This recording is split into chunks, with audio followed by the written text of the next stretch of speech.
Bonjour à tous, je m'appelle Xavier de Huzara. Voilà. Alors pour moi, il y a un test très révélateur pour savoir si on est réellement en démocratie. C'est le test des ronds-points. Alors ça consiste, si vous voulez, à tourner autour des ronds-points le plus longtemps possible. Alors, il faut savoir qu'en dictature, eh bien, on ne peut pas tourner le temps qu'on veut. C'est pas possible. Parce qu'on est en dictature. Quand vous commencez à tourner autour d'un rond-point, vous vous faites arrêter systématiquement tout net, avec contrôle de papier d'identité, etc., et tout le tralala. Voilà. En démocratie, par contre, eh bien, on peut tourner le temps qu'on veut. C'est ça la liberté. Hein? C'est la liberté, si vous voulez, c'est de pouvoir tourner autour des ronds-points, sans exception, et de jour comme de nuit, à n'importe quelle heure de la journée. Même à 14h30 si on veut. Alors, pourquoi 14h30, j'en sais rien. Hein. D'ailleurs, personne ne le sait. Bon, peu importe, c'est un détail. Si vous voulez, le fait de tourner autour des ronds-points, ça donne un sens à la vie. Et ça, on ne peut que dans nos pays de liberté. Alors, il faut quand même faire attention. Attention, lorsque vous entrez dans un rond-point, vous faites attention s'il y a des flics. Parce qu'il faut que ce soit que des flics français. Les flics français, eux, ils vous laisseront tourner autour du rond-point. Mais si ce sont des flics nord-coréens ou russes, eh bien, eux, ils vous arrêteront systématiquement. Ils vous empêcheront de faire des tours. Vous ne pourrez pas faire plus de 20 tours, à peu près. Si vous en faites au-delà, ils vous arrêteront, et puis hop, menottes, prison, etc. Parce que chez eux, il est interdit de tourner autour des ronds-points plus de 20 fois. Nous, en démocratie, c'est illimité. On peut tourner le temps qu'on veut. Or, il faut savoir que les flics français et les flics nord-coréens, quand ils exercent en France, lorsqu'ils sont autour des ronds-points français, hein, eh bien, ils sont habillés pareil, ils ont le même uniforme. Et oui. Et donc, il va falloir les différencier. Et pour différencier les flics français des flics russes, par exemple, eh bien, moi, je vous donne une petite astuce, je vous conseille de les insulter dès que vous vous engagez sur le rond-point. Mais il va falloir les insulter en français. Là, c'est encore une astuce. Par exemple, vous leur dites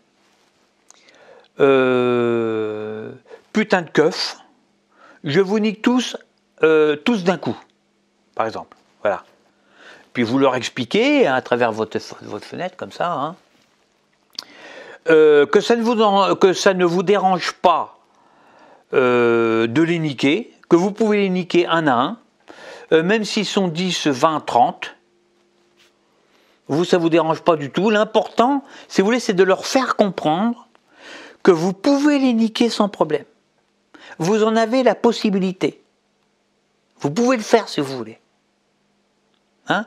Alors voilà, donc si vous avez affaire à des flics étrangers, des flics nord-coréens ou des flics russes, qui ont sous un uniforme français, hein, voilà, eh bien ils ne réagiront pas, puisque eux ne comprennent pas le français. Donc, vous saurez que ce sont des dictateurs, des flics dictateurs, des flics de dictateurs. Et dans ce cas-là, moi, je vous conseille de vous barrer du rond-point le plus rapidement possible, parce que vous ne pourrez pas faire un nombre illimité de tours. En revanche, si ce sont des flics français, là, peinard. Bien sûr, ne les insultez pas, surtout pas. Ou alors vous les insultez, mais en étranger, en russe ou en nord-coréen. Et puis là, si ce sont des flics français, eh bien, vous tournez autant que vous voulez autour de rond-point. Il n'y a pas de problème. Et à chaque tour, bon, les flics français sont sympas, hein, ils font leur travail correctement, hein, c'est eux qui protègent les civils, etc. Hein, eh bien, vous leur faites un petit sourire comme ça, voilà, en leur faisant un petit coucou de la main, c'est sympa. À chaque tour, vous faites ça. Alors, bien sûr, peut-être que vers les 50-55 tours, bon, c'est une moyenne, hein, ben, ils vous demanderont vos papiers. Ils vous arrêtent, ils vous demandent vos papiers. Mais si vous voulez, ils vous laisseront repartir, puisque nous sommes dans un pays démocratique, nous sommes dans un pays libre. Hein. En démocratie, on peut tourner sur les ronds-points le temps qu'on veut. C'est un droit qui est écrit dans la Constitution. C'est quand même bien, hein, vous savez, d'être dans un pays libre. C'est super, super sympa, c'est bien. Hein. Alors bon, là, oui, j'ai un petit peu la tête qui tourne, là, j'ai le vertige. À cause des ronds-points, là, oui, si vous voulez, j'ai un peu de nausée, là, hein, ça me tourne comme si j'étais dans un manège. Surtout quand je tourne la tête comme ça. Bon, c'est pas toujours facile, vous savez, de vivre en démocratie. Hein. Et oui, bon, mais si vous voulez, bon, on est quand même content. Hein. Et en plus, là, quand je faisais le tour d'un rond-point, là, il y en a un qui tournait en même temps que moi. Il m'a klaxonné. Et puis, il a ouvert sa fenêtre, comme ça. Puis, il m'a dit, nique ta mère. Alors, avec un doigt, je sais pas comment, enfin, je sais plus comment, c'était comme ça, nique ta mère, comme ça qu'il m'a fait, comme ça, nique ta mère. Voilà, sur le coup, j'ai pas tout compris, j'ai pas compris, hein, voilà. Alors, nique ta mère, si vous voulez, nique, bon, c'est le verbe, hein, bien sûr, premier groupe, hein, ta, c'est un adjectif possessif, et puis mère, ben, c'est le nom, hein. En fait, c'est ma maman, hein, finalement. Voilà. Alors, le temps, et oui, le temps, c'est l'impératif. En fait, c'est l'impératif du subjonctif. Et ouais, je crois, hein. Mais si on réfléchit bien, si on vérifie sur un livre de grammaire, hein, le Gravis par exemple, eh bien l'impératif du subjonctif, en fait, ça n'existe pas. Et ouais, ça n'existe pas. Alors, ça veut dire que l'autre, là, par le fait même qui m'a insulté en utilisant l'impératif du subjonctif qui n'existe pas, bah son insulte, elle tombe à plat, hein, elle tombe à l'eau. Hein. Elle n'a pas de sens, en fait. C'est absurde. Alors, tout ça pour vous dire que la démocratie peut être mise à mal par le peuple. Et oui. Oui, la preuve, c'est que ce type qui voulait m'empêcher de tourner, ce type elle voulait m'empêcher de tourner le temps que je voulais. Hein? Donc la démocratie peut être mise à mal à cause de nos gouvernants, donc il faut faire attention, et aussi à cause des citoyens. Hein? Alors, vous savez aussi qu'il existe des bombes à rond-point, hein?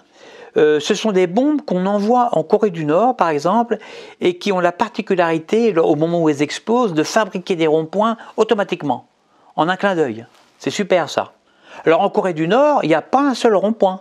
C'est vraiment la dictature. Donc, il va falloir les bombarder avec ces bombes. Avec les bombes à rond-point. C'est super, ça.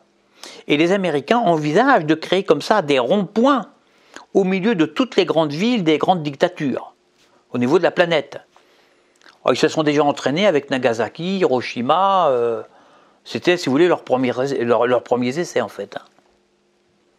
Ah, voilà. Vous voyez, bon, on est quand même bien, là, en démocratie, on est peinard, on peut tourner le temps qu'on veut, des heures et des heures. Ah, ça, moi, je trouve que c'est le bonheur, c'est le bonheur. On est vraiment bien en démocratie. À bientôt, hein, pour une prochaine vidéo.